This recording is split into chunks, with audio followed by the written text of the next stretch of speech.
we live in a time of disruption and change all around us every day at a pace that we're probably not super comfortable with in our in the macro environment, in our organizations, in our personal lives, etc. But I think we have to get comfortable with being uncomfortable, and don't be afraid to disrupt yourself.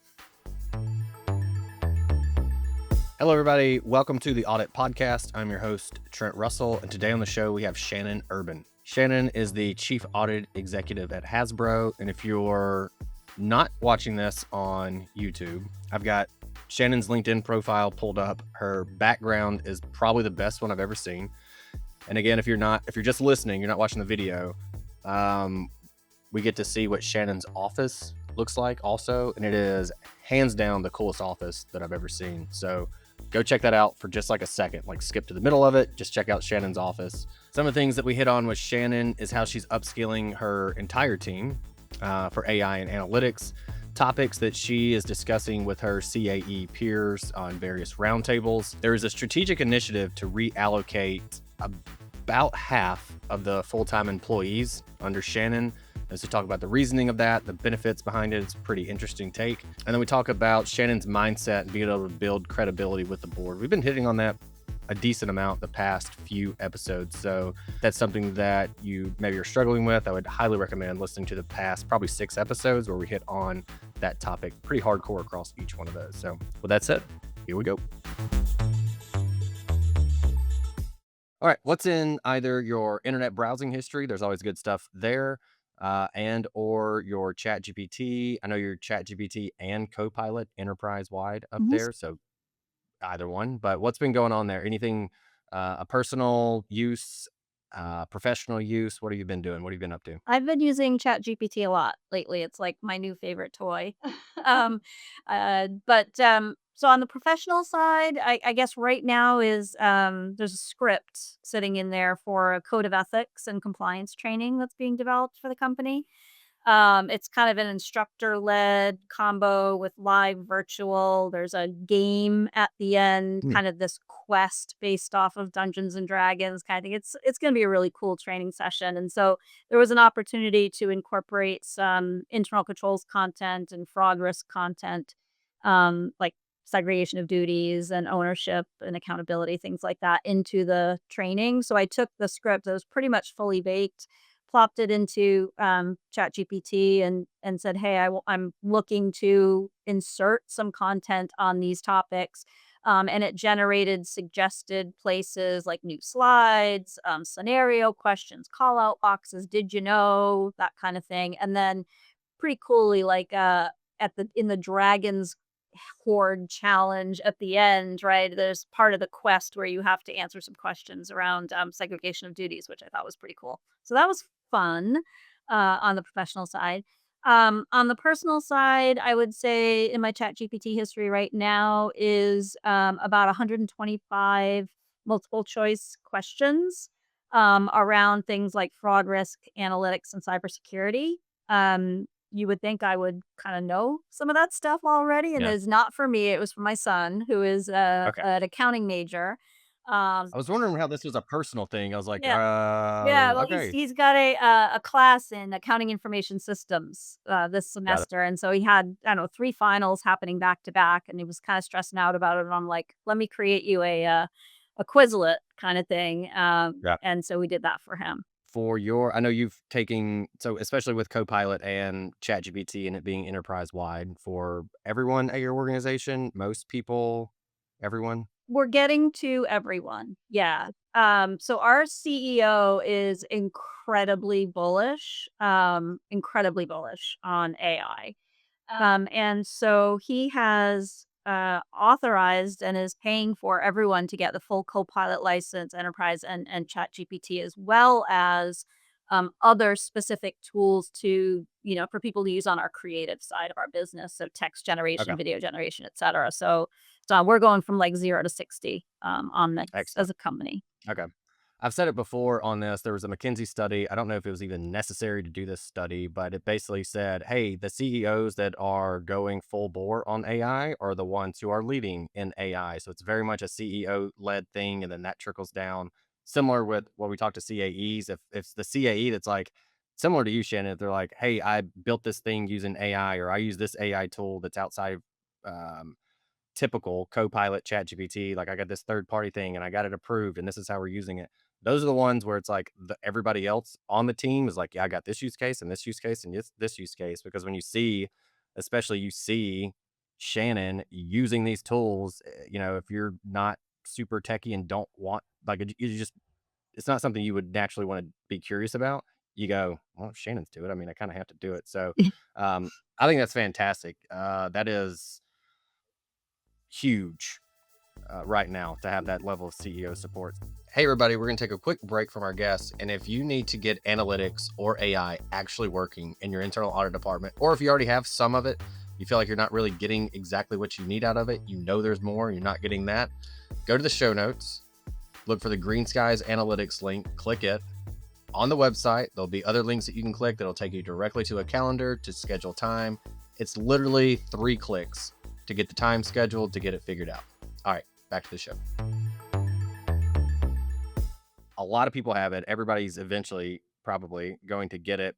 How are you training your team? What are they doing relative to AI and analytics? And considering it's a gaming company, I have to think gamification is probably part of the mindset. So is there like, no, we never do traditional training. There's going to be something Monopoly related or Dungeons and Dragons related or something. Have you gone that track? So my buddy, the CISO, is driving, kind of really leading the charge for the upskilling of the entire organization when it comes to using AI in particular.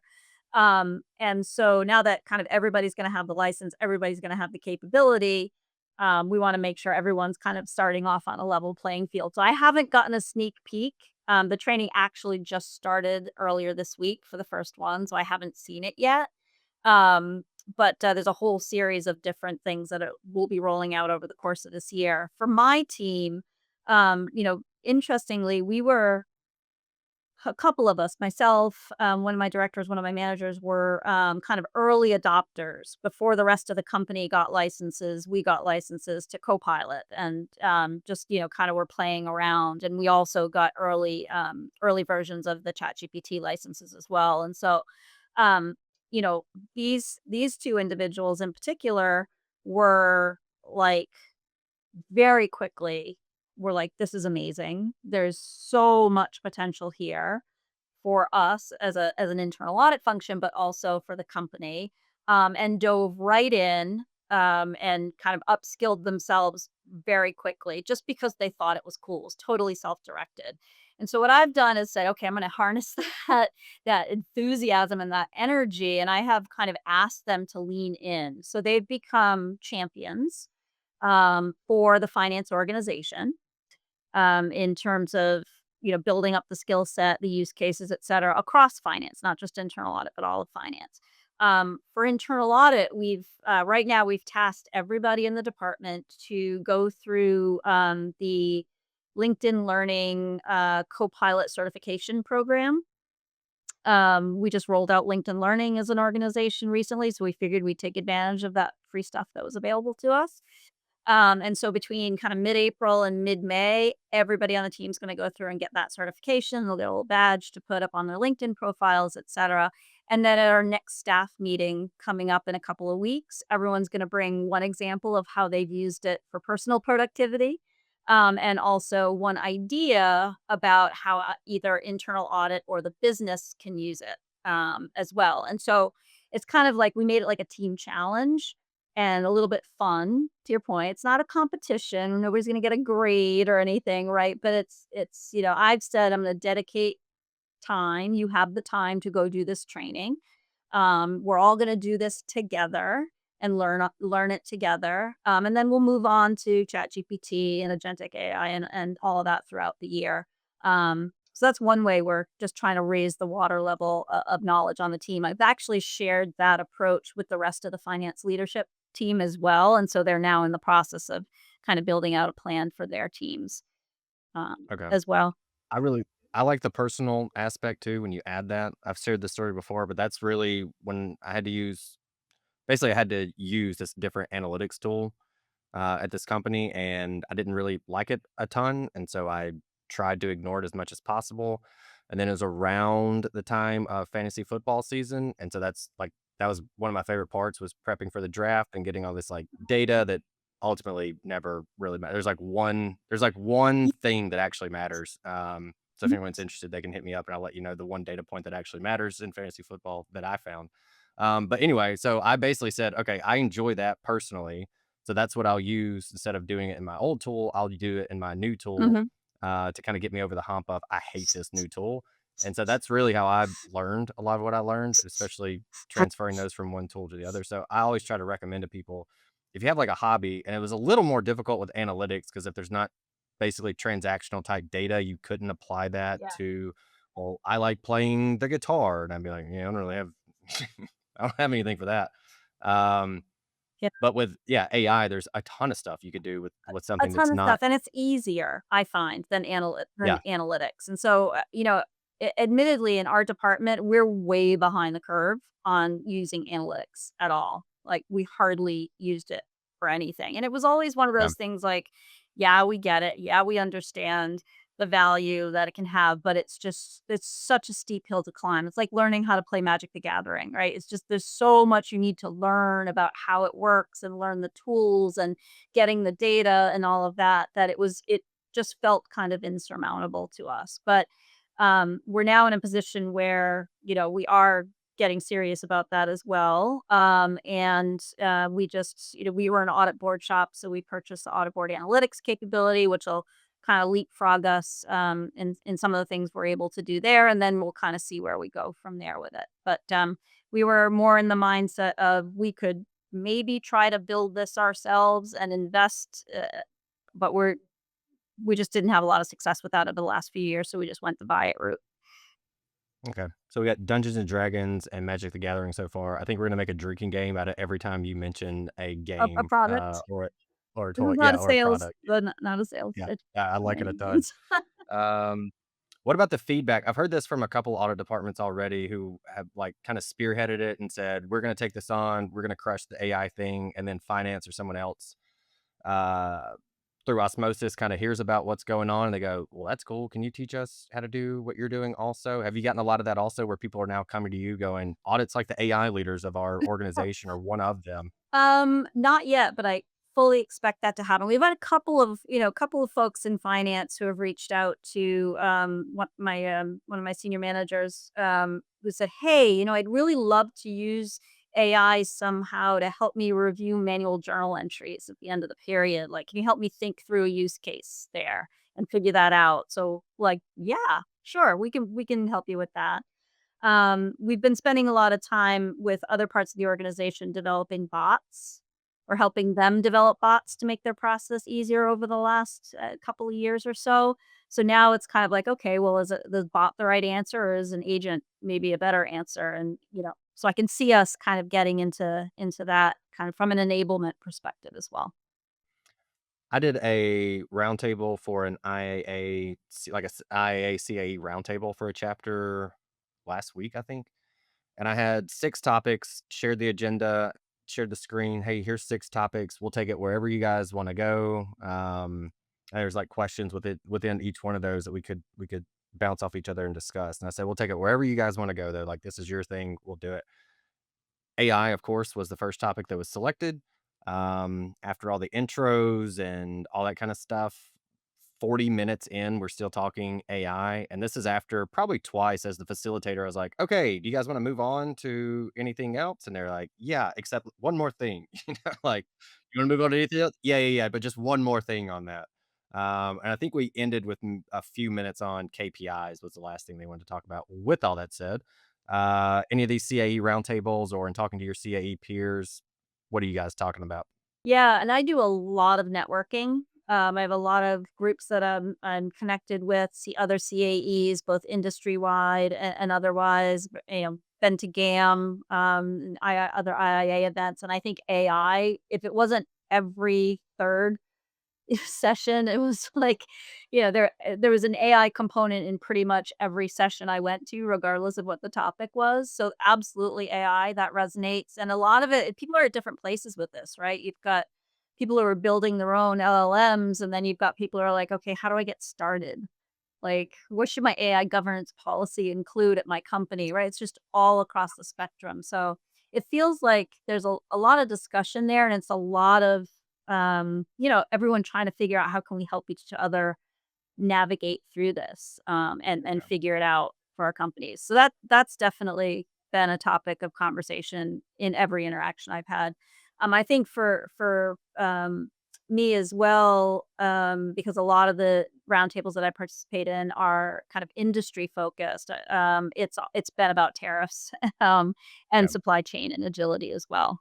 On the AI front, is the conversation revolving more around the use of it within internal audit, and I imagine it's both, or is it more risk and governance for the rest of the organization, which obviously hits internal audit? But I always talk about like there's opportunities with AI that we really need to be taking advantage of, but then we also have to balance the time of well, there's risks also, and we got to be part of those discussions, trainings, educations, etc. What would you say the balance is like 50-50, 60-40 one way? What's it look I like, you think think? it's probably 50-50.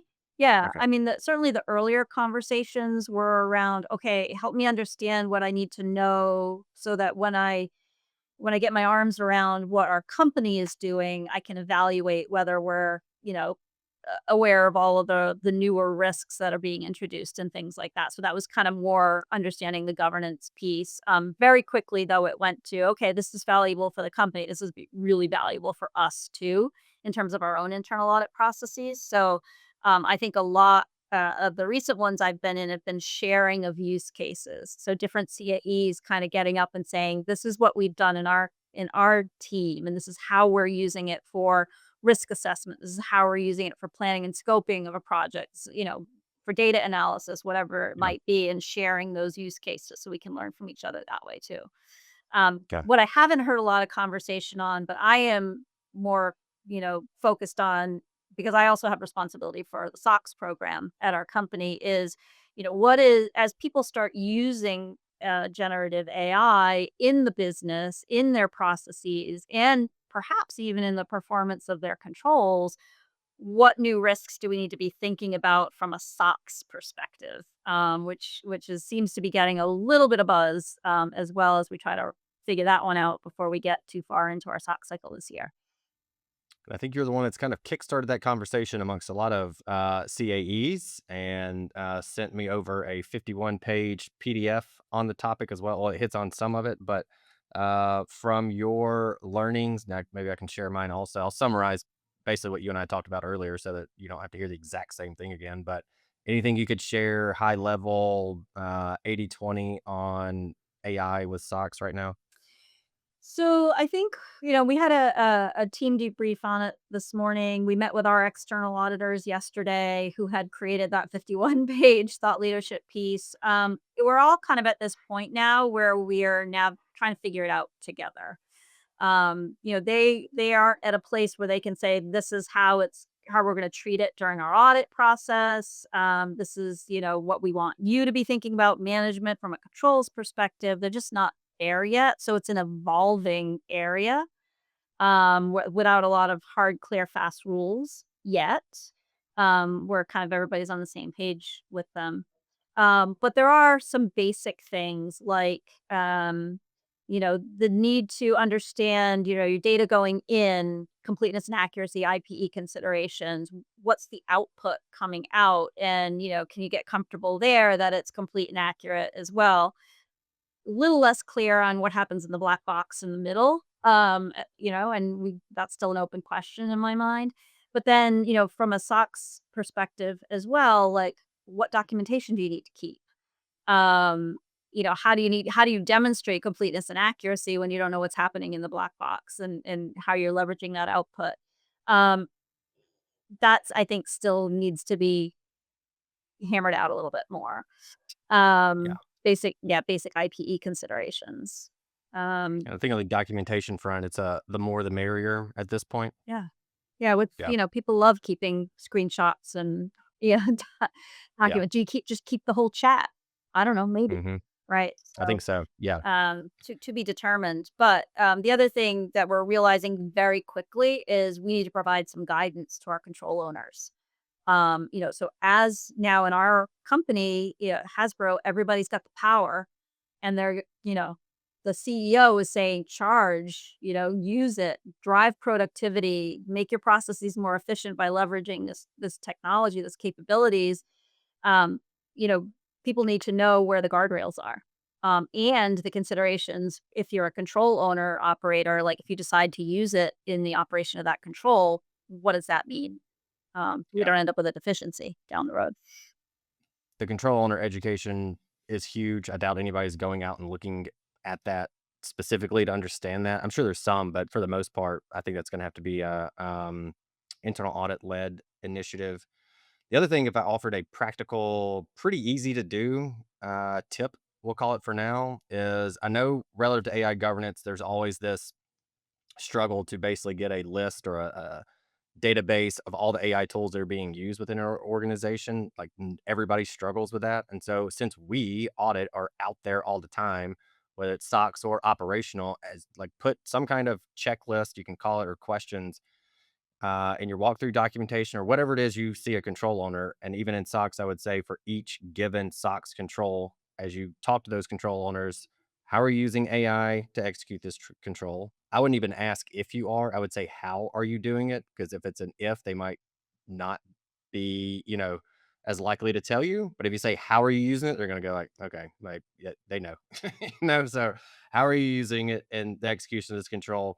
And then what tools are you using? And if nothing else, I would also get that list from the AI governance committee or whoever owns that list also, so that you have that as support. But if you can add to that list for them and go that, and likely they don't care about the SOX control relative to it, maybe. But just to even say, hey, you guys had 12 tools, we found another 25 while we were doing our field work. Here you go. Here's the people that own them and are using them. I think that would be a fantastic win for internal audit, and it's super easy. It's a couple of extra questions. That's one of the concerns I have is you may have this great AI governance committee and this process for getting tools approved and whatnot, but because it's so distributed and there's so much out there, like how do you control that? In Do you have maybe when people are bringing new tools into the environment, but do you have a process in IT security or IT GRC or wherever it is to monitor for that, to make sure that we are picking up when somebody introduces something new and starts using it in the environment? Because not everybody's gonna necessarily do the right thing and, go through the whole committee approval process. That's just human nature.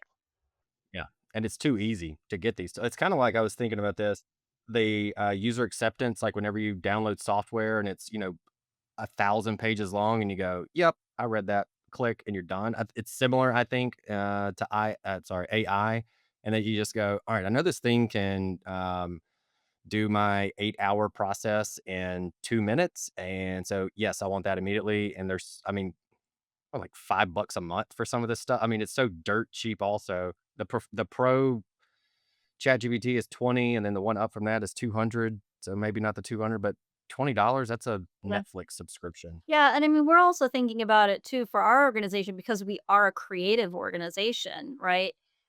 We have to be concerned about IP, and are we putting, our Yeah, brands out there in this public domain, and then generating video content, audio content, etc. from it?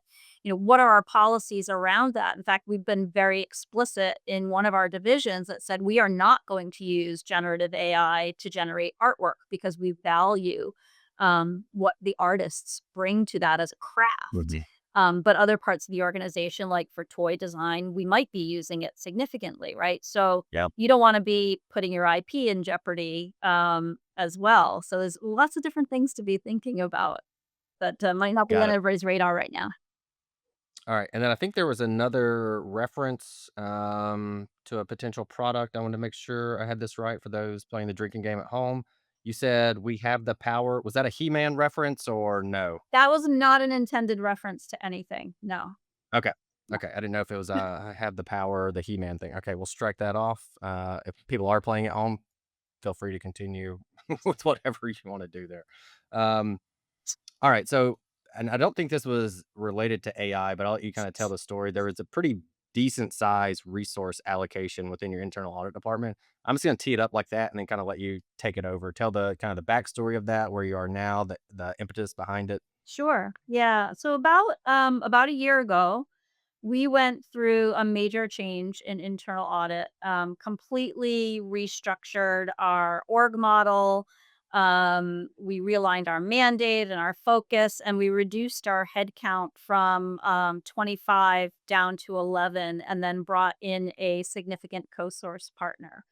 It was what I refer to as a hard reset of our internal audit department. It was really driven by I would say some fundamental changes that were happening at the company around us. So, our CEO had passed away in late 2023.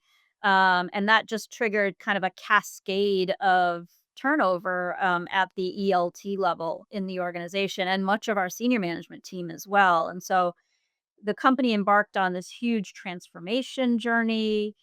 We had a new strategy coming in, very different philosophy from the leadership team, different culture.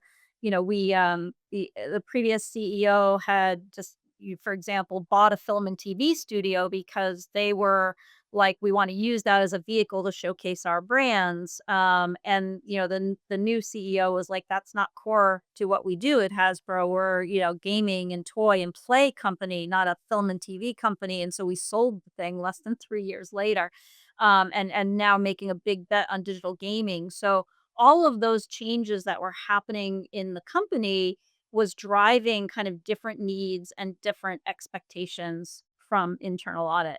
And so, as I talked to my stakeholders, my CFO, my audit committee, they were looking for us to be doing more advisory, more consulting, to be like a co-pilot to the business and partner with them, to not just, go in after the fact and look at things, but actually be out in front of risks. They use the term, we want you to be out there fixing things before they become problems, which always makes me a little bit nervous. um, Certainly I have to remind them that, if there's 10 steps to fix something, we can be right there with management to step 9.5, but at the end of the day, they have to own it, right? Um, but what we were, where we were was the existing organization and internal audit just wasn't set up to deliver on that. We had talent in the wrong places for how the company was restructuring. In some cases, we just didn't have the right talent with the right competencies and skills. And being an advisor and a consultant is very different than being a traditional kind of tick and tie auditor. And we weren't efficient, in all honesty. Like, we were way above benchmarks when we looked at how long it took us to do SOX testing. I mentioned earlier we hadn't embraced technology really at the time, and so we it just it was time for a kind of radical reimagining of the department. So, like I said, we went down from 25 to 11. I kind of realigned areas of responsibility and ownership with my team. I elevated some high performers to new roles. We brought in the strategic co-source partner. We are operating now as one team. So we run the SOX PMO. The co-source does all of the testing. They also provide us SMR support, targeted staffing for our other internal audit projects, both IT and operational. They're bringing kind of deep audit board expertise, analytics expertise, and tools to support that. And they're actually doing it for less cost than it was costing me for my in-house team. So it's definitely a journey. We're like 10 months in now, and I won't say it wasn't with a few bumps, certainly. Along the way, it was one of the hardest things I've ever had to do as a people leader, to make that decision to take a risk to shake things up so drastically. But I think we're in a really good place right now. Okay. Yeah, that's where I went immediately. Was that had to be brutal. One of our clients had to let one person go like a year ago of the 35 on the team. And kind of ran through. We were talking, and it was like this one are who I'm considering. And I was like, I love all of them though. Oh, yeah. Because like, how are you gonna do this? Yeah. And then since over the past, I guess, 5 months, there's been some additional changes that have been required. So that's not an easy position to It was be not in. easy. Yeah. Okay. I was listening to, it's funny how like when you're in a certain mindset, whatever you hear something related to it, your perspective is different. So similar to if you think about someone who's always positive, like everything in the world is positive to them, versus someone's negative, anything that happens, it's there's a negative way of looking at it. And so anyway, I was listening to a podcast unrelated to any business, and I think I'm going through this thing right now. This is too much information. I heard Matthew McConaughey on this podcast a couple weeks ago, and like he just like cracked me up with how serious he is, and just some of the weird kind of stuff that he says. It's a borderline genius, but then also kind of like, are you high right now? Like anyway, so I've just been listening to Matthew McConaughey interviews for the sake of comedy. Like that's what I've been doing. So anyway, he was on Smartless. For those that don't know, I think it's the number 2, 3 most downloaded podcast on any given week. And so anyway, on this episode, at some point, one of the hosts says something to the point they're talking about relationships, and they said, "Yeah, to have a relationship means to relate." And I went, "Never really thought about that before." But obviously, in doing talking CAEs on the podcast, relationships come up every single time, Mhm. and the importance of those. And I went, "Yeah, it is just about relating to someone if we kind of boil it down." So anyway, I know in being able, that's a long tangent to come back to where I'm initially started from and asking you this question, but um, you've been able to build credibility, and I will say relate. That's where all this was going to the board really well. What mindset do you have to be able to do that? And then what do you feel like if there's other CAEs who aren't great at doing that? What would you kind of suggest that they do? Yeah, I mean, I would say I'm not perfect at this, and I continue to grow and develop in this area myself. This is my first CAE role. I was in consulting for a number of years before that, kind of advising other CAEs on how to do their jobs. It's much Yeah. harder when you're sitting in the seat. But I would say it's they're people. They're people, right? So having a good relationship with your audit committee chair is essential because they can be your biggest ally. They can be your biggest advocate. Whatever you need from them and you may be struggling with, whether it's budget or technology spend or people, but it's important to understand what they value and what they want. And so in order to do that, you have to ask questions, right? You have to really in my case, be explicit with saying what's important to you as you sit in this chair as a board member of publicly traded company. Like, what do you really need to know? What is important to you to feel comfortable that things are working the way that they need to in the organization? Because that's a hard role, right? Being a public company director, right? They parachute in. This is not their day job. They are bombarded with information, like 500-page audit committee packs that they get the day before, if they're lucky, right? They in my experience too, they struggle with that concept of like, keeping their hands out, but their noses in kind of thing. So like they're all CFOs and really highly respected executives in their own organizations. And so they kind of struggle with that. But if you really take the time to ask them, what's important to you? What do you need to hear? What do you need from me in my role? They will tell you, and then you need to take every single opportunity to be responsive to that. So for me, it's just kind of being open to asking questions, remembering that they are real people, and recognizing that not every audit committee is the same and has the same expectations. So, for my committee, like this is what they want to hear from me. And they've been very clear about this that, internal audit understands the strategy of the company. We understand the biggest risks that the company is facing to achieving our goals, and that our work is focused on those areas, plus any, the non negotiable stuff like SOX, which is super important to them. They also wanna know that we're tuned in to what's next. Like, what are the emerging risk areas that are gonna be impacting the company? Like, if I show up at our audit committee, later this month and don't talk about tariffs, it's gonna be a huge miss, right? And not just talk about tariffs from a risk perspective, but also what are we doing as internal audit to make sure that the company is not getting tripped up, as we navigate this very fluid, situation. And then, just, here's where we're focused. Here's where we understand could be potential problem areas and how we're supporting the business to, get it fixed at the end of the day. That's what they want to hear.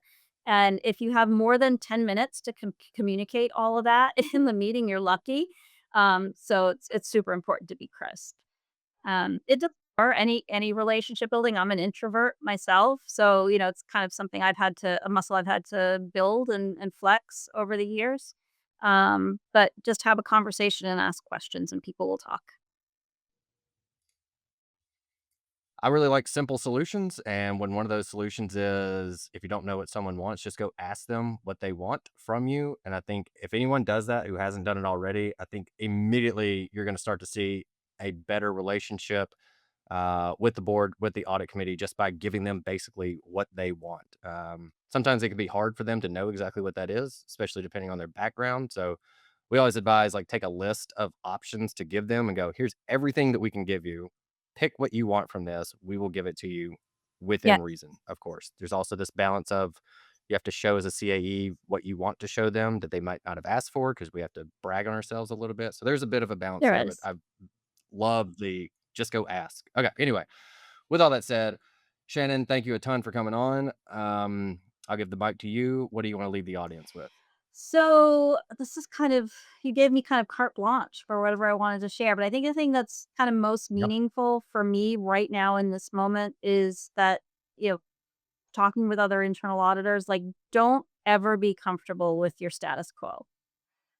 We live in a time of disruption and change, all around us every day at a pace that we're probably not super comfortable with in the macro environment, in our organizations, in our personal lives, etc. But I think we have to get comfortable with being uncomfortable, and don't be afraid to disrupt yourself.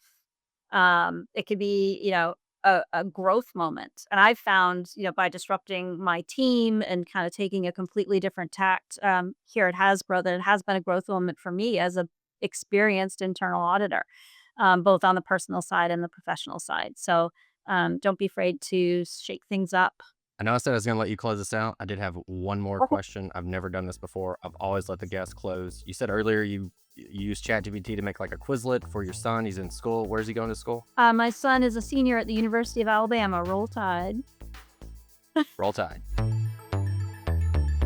Hey everyone, thank you very much for listening to this episode of the Audit Podcast. Whatever platform you're listening on right now, I'm sure there's a subscribe button somewhere, so please hit the subscribe button there. If you're listening through iTunes or Spotify, feel free to go give us that 5-star rating. It only took me about 16 seconds to give myself a 5-star review, and it really helps to get future guests to come on the show, so we'd really appreciate that. Lastly, be sure to check out the show notes and follow us on all our social media channels on Instagram, on LinkedIn, and on TikTok.